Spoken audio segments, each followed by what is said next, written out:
హైదరాబాద్లో ఓవైపు new year వేడుకలు అంబరానంటితే మరోవైపు జోరుగా డ్రంక్ అండ్ డ్రైవ్ తనిఖీలు నిర్వహించారు పోలీసులు. రోడ్లపై ఎక్కడికెక్కడ తనిఖీలు చేశారు. పెద్ద ఎత్తున మందుబాబులు మద్యం సేవించి పట్టుపడ్డారు. నగరంలోని పబ్లు, బార్ అండ్ రెస్టారెంట్స్లో ఎక్సైజ్ శాఖ తనిఖీలు చేసింది. 40 బృందాలతో ఎక్సైజ్ శాఖ అధికారులు సోదాలు చేశారు. పలు పబ్బుల్లో 17 ఎక్సైజ్ బృందాలతో నార్కోటిక్ పోలీసులు డ్రగ్స్ సోదాలు చేశారు. హయత్ నగర్లోని ఆర్కా రిసార్ట్లో కొందరు యువకులు మద్యం మత్తులో కొట్లాడుకున్నారు. పంజాగుట్టలో పోలీసులు నిర్వహించిన డ్రంక్ అండ్ డ్రైవ్ టెస్ట్లో ఓ వ్యక్తికి 550 పాయింట్లు వచ్చాయి.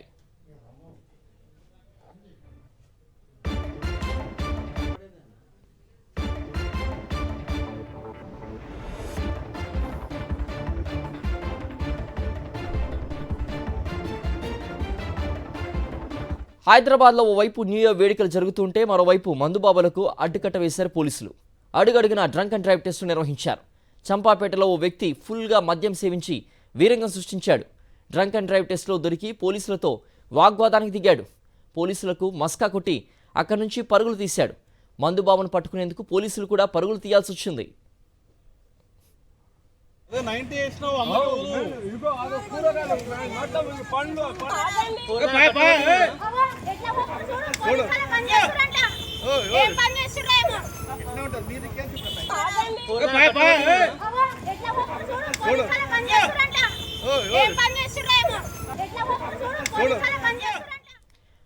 న్యూ ఇయర్ సందర్భంగా హైదరాబాద్లో పోలీసులు కట్టుదిట్టమైన భద్రతను ఏర్పాటు చేశారు.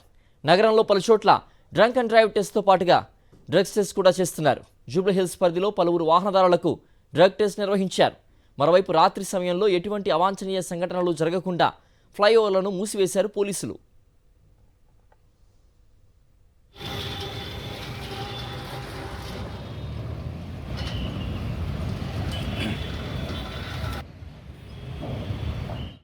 రేవంత్ అన్న తాగి నడపమన్నాడా? చెప్పలేదు. మళ్ళా చెప్పలేదు. మరి రేవంత్ అన్న ఎందుకు బదనాం చేస్తున్నావు అన్న? రూల్ అందరికీ రూలే. రేవంత్ అన్న తాలూకా అంటే ఎట్లా? 2 వీలర్ స్ప్లెండర్ ప్లస్ బండి వాళ్ళకి చెప్పారు, 4 వీలర్ బెంచ్ కార్ వాళ్ళకి చెప్పారు కదా. బెంచ్ కార్ వాళ్ళు తాగితే తప్పు లేదా? ఇప్పుడు ఎందుకు వేస్తురుగా? బెంచ్ కార్ వాళ్ళు తప్పితే అందరు తప్పే. ఒక కారు చూపిండి ఇక్కడ. ఇది అది చూడు, వెనక చూడు. ఏంది బెంచ్ కార్? అవుతాయా? బెంచ్ కార్ అదా చూడు. ఆయన డాక్టర్, ఇంకా ఆయన కూడా వచ్చి పెడతలేరు. సరే.